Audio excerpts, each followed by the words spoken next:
Can a $200 lens stack up to a $26,000 lens? That's what we're going to be finding out today. The $200 lens that we're using are our Rokinons that we use most often on Film Riot, with the beefy $26,000 lenses being these Master Primes sent over to us by our friends at Lens Pro to go. You've heard me talk about them plenty on the show. They are amazing. They love filmmakers. So if you want to rent any kind of gear, that would be my recommendation. Links in the notes below. But we're mostly testing these lenses on faces in the studio with a few setups outside and different distances. We aren't shooting any charts or doing anything scientific, since in the end, what matters to me is how I perceive it with my eye. Another note is that the focal lengths of these two lenses don't match perfectly. We have a 32mm Master Prime and a 35mm Rokinon. So we will have slightly different looks just based on that. But what I'm curious about here is the quality and character of the lens. Since for me, the lens choice is one of the most important choices when telling your story visually. So much so that it's usually a part of my director's pitch when I'm pitching a feature. Each lens has its own character, sometimes subtle, sometimes obvious, so it's important to know what that is so you can make an informed decision for your story. For instance, I'm personally a fan of shooting on anamorphic lenses, specifically ones that aren't too clean. You could, of course, crop the image in post like plenty of incredible filmmakers do, the main perk being that you have some extra room at the top and bottom to reframe your shot. But you do lose out on the character you get from a true anamorphic image. The bokeh is handled differently. With some lenses, you can even get a bit of distortion, a bit of breathing in the rack focusing, meaning the image moves a bit, and of course, lens flares. For me, in the stories I tell, I'm a big fan of lenses that give me imperfections. Not massive or distracting imperfections, but slight distortions and other characteristics that make it feel more human and lived in, especially with some more vintage lenses, like the vintage Hawk anamorphic lenses that Janusz Kaminski used on Bridge of Spies. Which, side note, if you're ever looking to see what camera or lens was used on a specific film, check out the site Shot on What. They have a list of almost everything there. But when deciding on lenses for my short film There Comes a Knocking, we tested the Master anamorphic lenses versus 2 sets of spherical lenses before shooting my short. So you can see side-by-sides of spherical and anamorphic. And while the Master anamorphics were gorgeous, they are also very clean. So you aren't getting as much of that extra character that I personally like. So in the end, we chose to go with Cooke anamorphic, since it did give more of that character while still staying pretty clean. And all that's well and good when you do have the luxury of options. Sometimes when just starting out though, or if you've been doing it a long time and don't have the budget, your options are the lenses that are available to you, which is why we're doing such an extreme test today. A very low budget lens versus an incredibly expensive lens that has been used on films like Blade Runner 2049. I want to see how much this jump in lens is really going to give us. So first, let's take a look at a bunch of different shots that we'll identify as camera A and camera B, and see if you can tell the difference between a $200 lens and a $26,000 lens. Write down your guesses and we'll give you the answers at the end of the episode.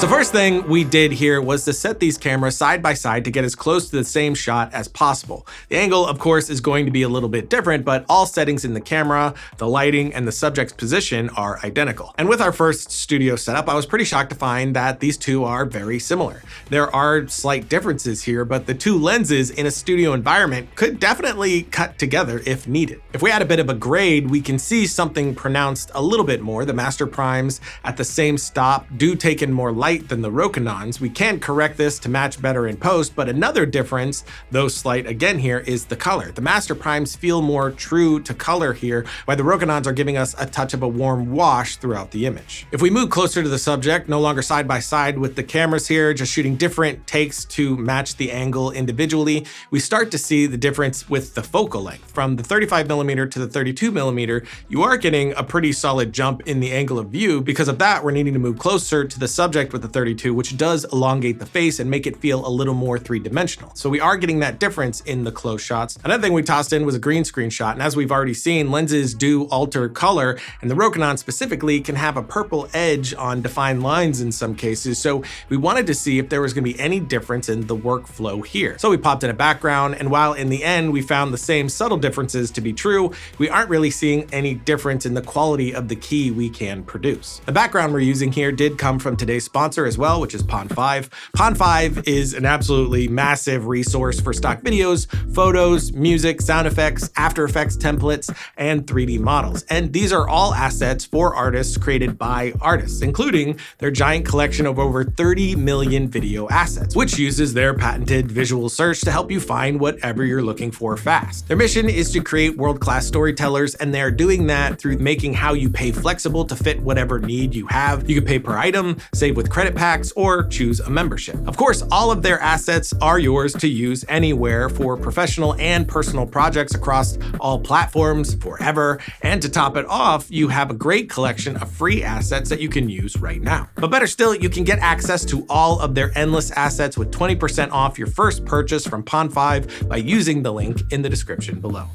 So far, the biggest difference between the two lenses has come from color, and this shot here shows that the most. Once again, we see that the master primes are getting more light than the Rokinon, but the Rokinon also has more of a wash of warmth. So I took the saturation up a disgusting amount just to see that very pronounced, and once really pushed, you can see that the Rokinon really is more of a wash of that one warm tone, while the master prime is giving us a lot more true variation of color. And once again, by toggling between these two shots, we could see how much those 3mm between the two lenses are giving us between that 32mm and 35mm. Another thing we looked at was the bokeh. Of course, you can see that in all of these shots and some outside shots we're going to show you in a minute, but for a quick look at pattern, I pointed the lenses at these Christmas lights in the background and threw them fully out.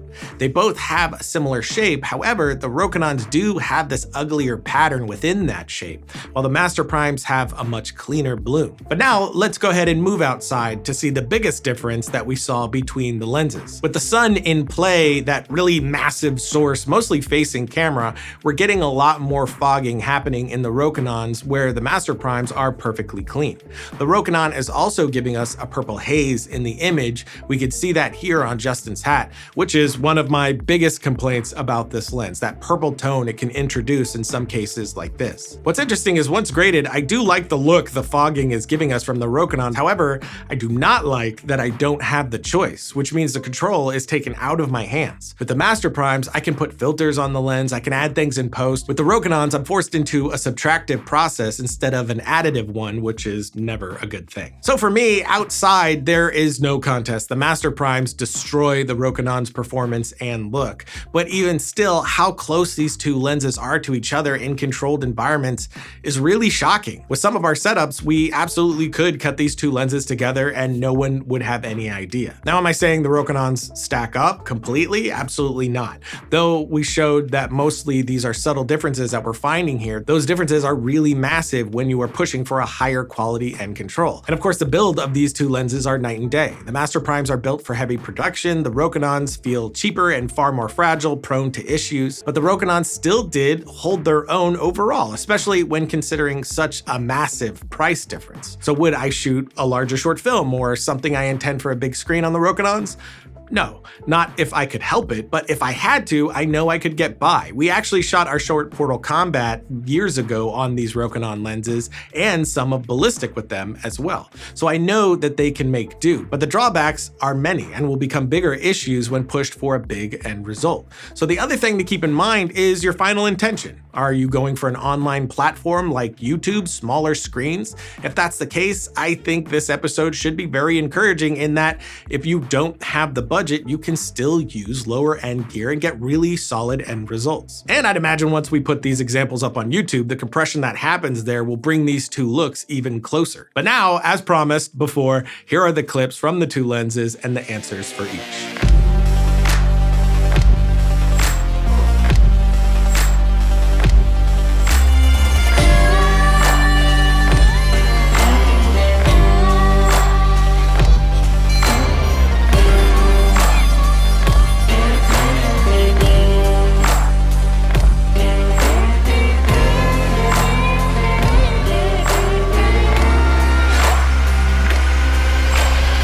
But that is it for today. If you aren't subscribed, consider doing that and hit the bell to be notified when we put up more content. And until next time, don't forget to write, shoot, edit, repeat.